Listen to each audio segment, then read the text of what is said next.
Miller y sus colaboradores creyeron primero que los 2300 días terminarían en la primavera de 1844, mientras que la profecía señala el otoño de ese año. La equivocación en este punto fue causa de chasco y perplejidad para los que habían fijado para la primavera de dicho año el tiempo de la venida del Señor, pero esto no afectó en lo más mínimo la fuerza del argumento que demuestra que los 2300 días terminaron en el año 1844, y que el gran acontecimiento representado por la purificación del santuario debía verificarse entonces. Suscríbete a nuestro canal de YouTube. No olvides darle a la campanita para recibir una notificación para cuando subamos el próximo video.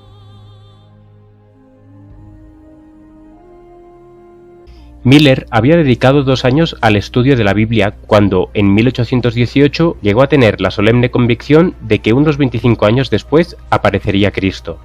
Miller dice: «No necesito hablar del gozo que llenó mi corazón ante tan embelesadora perspectiva, ni de los ardientes anhelos de mi alma para participar del júbilo de los redimidos. Ahora la Biblia era para mí un libro nuevo.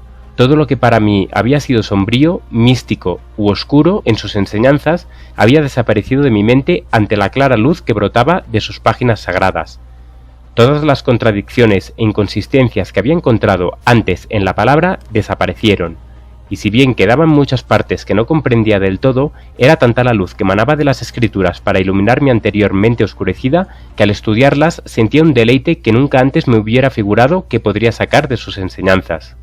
Con solemne convicción de que las Escrituras precedían al cumplimiento de tan importantes eventos en tan corto espacio de tiempo, surgió con fuerza en mi interior la cuestión de saber cuál era mi deber para con el mundo en vista de la evidencia que había conmovido mi propia mente.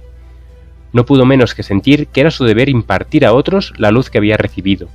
Esperaba encontrar oposición de parte de los impíos, pero estaba seguro de que todos los cristianos se gozarían en la esperanza de ir al encuentro del Salvador, a quien profesaban amar. Su único temor era que muchos recibiesen la doctrina sin examinar lo suficiente las Escrituras para saber la verdad. De aquí que vacilara en presentarla, por temor de estar errado y de hacer descarriar a otros.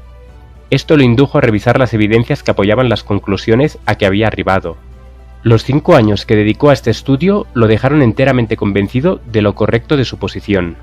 El deber de hacer conocer a otros lo que él creía estar tan claramente enseñado en las Escrituras se le impuso entonces con nueva fuerza. Explicó: «Cuando estaba ocupado en mi trabajo, sonaba continuamente en mis oídos el mandato: anda y haz saber al mundo el peligro que corre». Recordaba constantemente este texto: «Cuando yo dijera al impío: impío, de cierto morirás, si tú no hablares para que se guarde el impío de su camino, el impío morirá por su pecado, pero su sangre yo la demandaré de tu mano.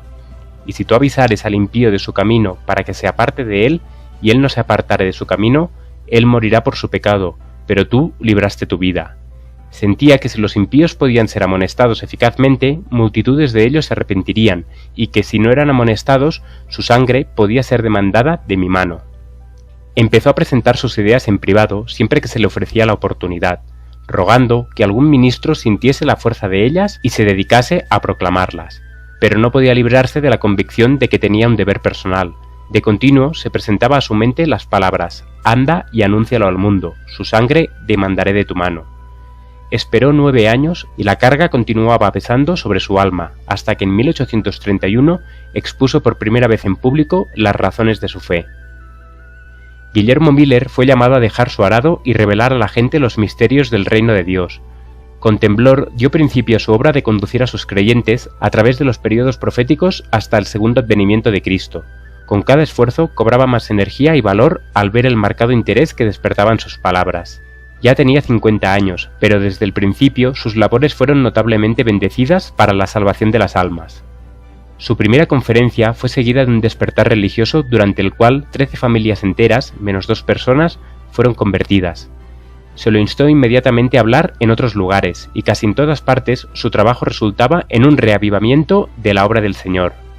Los pecadores se convertían, los cristianos se consagraban a Dios, y los deístas e incrédulos eran inducidos a reconocer la verdad de la Biblia y la religión cristiana. Su predicación estaba pensada para despertar interés en los grandes asuntos de la religión y contrarrestaban la mundanalidad y sensualidad crecientes de la época. En casi todas las ciudades se convertían los oyentes por veintenas y hasta por centenares. En muchos lugares se abrían de par en par las iglesias protestantes de casi todas las denominaciones. Muchos que no aceptaban su modo de ver en cuanto a la fecha exacta del segundo advenimiento estaban convencidos de la certeza y proximidad de la venida de Cristo y de que necesitaban prepararse para ella. Los taberneros abandonaban su negocio y convertían sus establecimientos en salas de culto. Las casas de juegos cerraban. Incrédulos deístas, universalistas y hasta libertinos empedernidos, algunos de los cuales no habían entrado en algún lugar de culto por años, se corregían. Las diversas denominaciones establecían reuniones de oración en diferentes barrios, y los hombres de negocios se reunían al mediodía para orar y cantar. No se notaba excitación extravagante, sino que una solemnidad casi total ocupaba la mente de la gente. La obra de Miller tendía más a convencer el entendimiento y despertar la conciencia que meramente excitar las emociones. En 1833, Miller recibió de la Iglesia Bautista, de la cual era miembro, una licencia que lo autorizaba para predicar. Viajaba y predicaba sin descanso.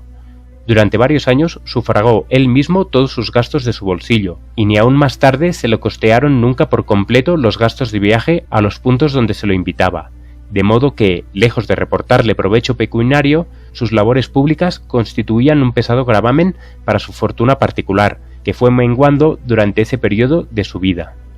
En 1833, 2 años después que Miller comenzara a presentar en público las evidencias de la pronta venida de Cristo, apareció la última de las señales prometidas por el Salvador como precursoras de su segunda venida. Jesús había dicho: «Las estrellas caerán del cielo». Y Juan, al recibir la visión de las escenas que anunciarían el día de Dios, declara en el Apocalipsis: «Las estrellas del cielo cayeron sobre la tierra, como la higuera deja caer sus higos cuando es sacudida por un fuerte viento».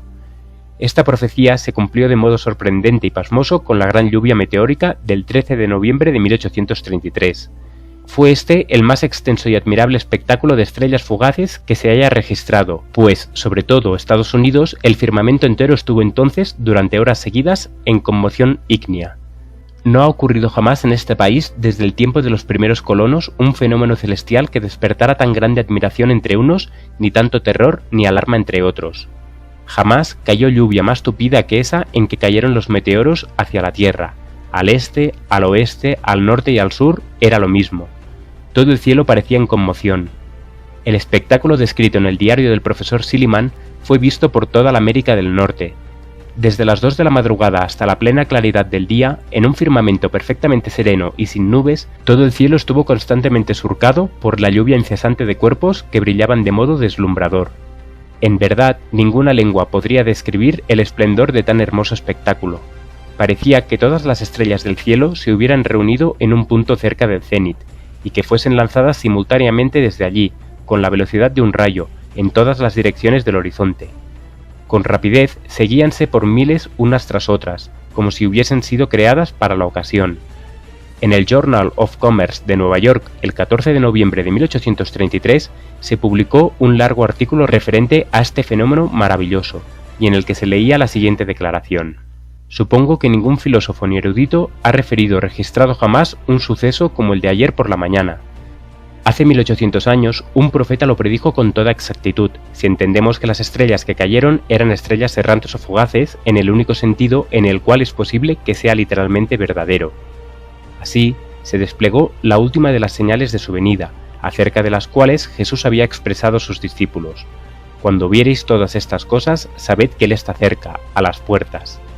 Después de estas señales, Juan contempló, como gran acontecimiento inmediato, que el cielo desaparecía como un libro cuando es enrollado, mientras que la tierra era sacudida, las montañas y las islas eran movidas de sus lugares y los impíos, aterrorizados, trataban de esconderse de la presencia del Hijo del Hombre.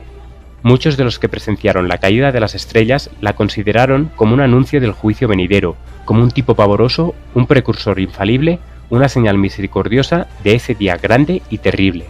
Así, fue dirigida la atención de la gente hacia el cumplimiento de la profecía, y muchos fueron inducidos a hacer caso de la advertencia del segundo advenimiento.